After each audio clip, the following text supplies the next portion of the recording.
The hotel keycard quivered in my palm, the cheap plastic edge biting into my skin as the clerk's voice echoed in my head like a single gunshot. "Room 412, sir. Enjoy your stay." The words hit me like a blow. My stomach twisted. Room 412 wasn't ours.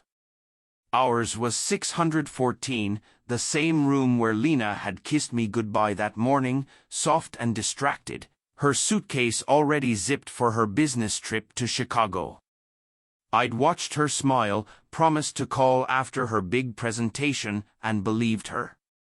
But now, standing under the dim lobby lights of the Grand Meridian, 30 miles from home, I was clutching a key to a room she'd never once mentioned. The clerk handed another key to a woman beside me, unaware that my world had just cracked in half. My pulse pounded so hard I could barely hear the low hum of the air conditioning or the faint clinking of glasses from the bar. Lena's voice echoed in my memory, "It's just 2 days, Mark. I'll be back before you even miss me." Her laugh had sounded warm then. Or maybe it hadn't. I wasn't sure anymore. The keycard grew hot in my grip. I was only here because of the text, a random notification from her synced calendar that had popped up on my phone that afternoon. Meeting, Grand Meridian, 8 p.m. That was all it said. At first, I'd thought it was a glitch, maybe an old entry that hadn't been deleted. After all, Lena was supposed to be in Chicago. But curiosity turned to unease, and unease became a heavy, clawing dread that drove me all the way here. I told myself I was overreacting. Paranoid. But now, standing in this lobby, the truth felt heavier than anything I'd feared. The elevator's mirrored walls trapped me with my own reflection, a man in his 30s, unshaven, his eyes dark with doubt.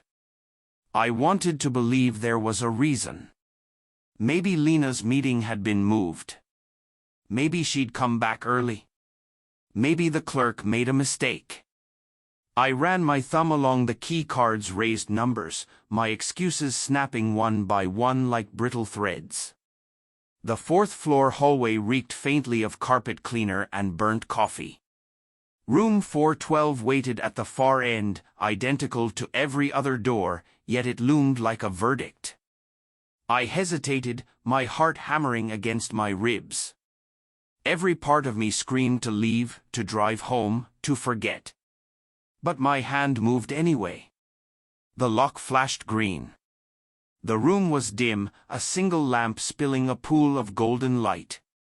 The bed was a mess, sheets twisted like something violent had passed through. And then came the smell, her perfume, citrus and jasmine, slicing through the air.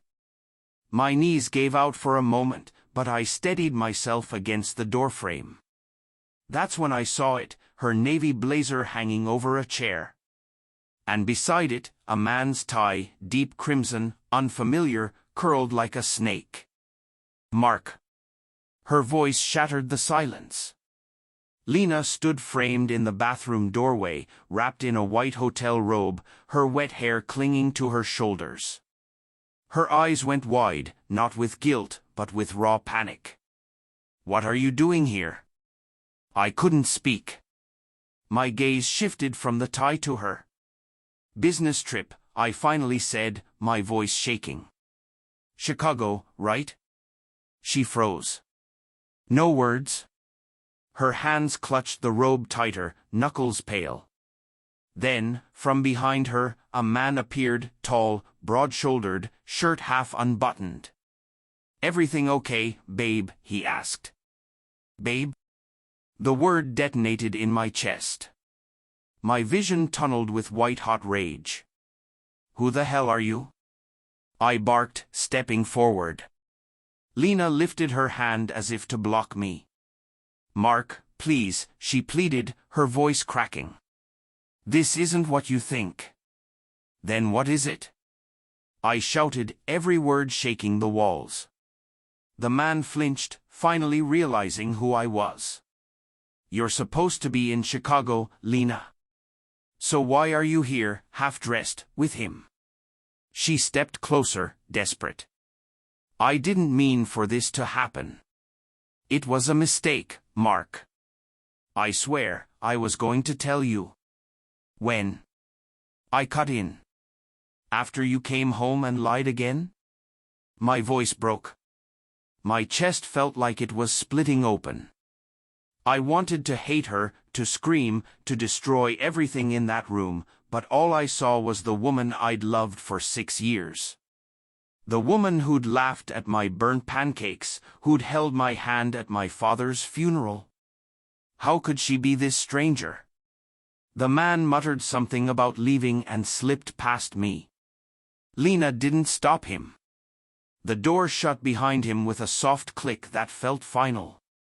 She sat on the bed, burying her face in her hands. I'm so sorry, she whispered.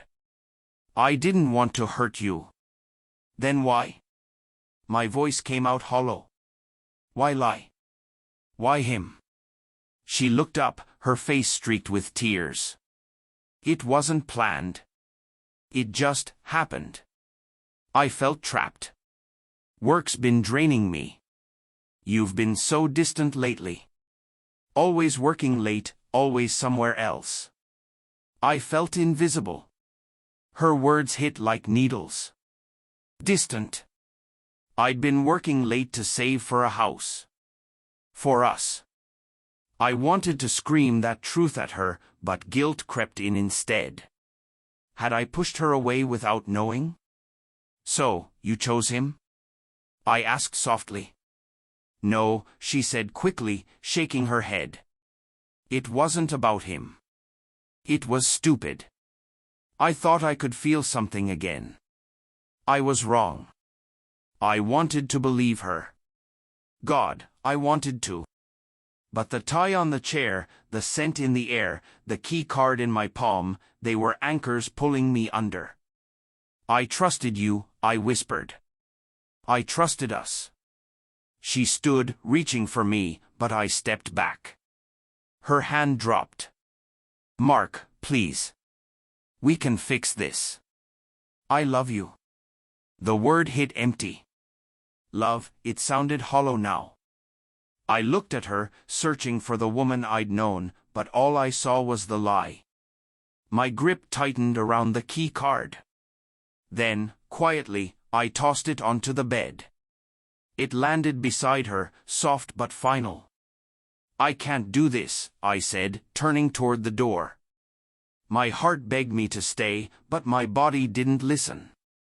As the door closed, I heard her sob, sharp, echoing down the hall like a knife I'd never forget. Hours later, at home, I found her wedding ring on the kitchen counter beside a note written in her hand, I'm sorry. I don't deserve you. Pinned beneath it was a photo from our first date, 2 smiling faces that didn't exist anymore. And that's when it truly broke me. If you've ever been betrayed like that, if you've felt your heart splinter and still walked away with dignity, you understand. Subscribe, stay with me, and let's keep sharing stories that remind us why healing, though slow, is worth it.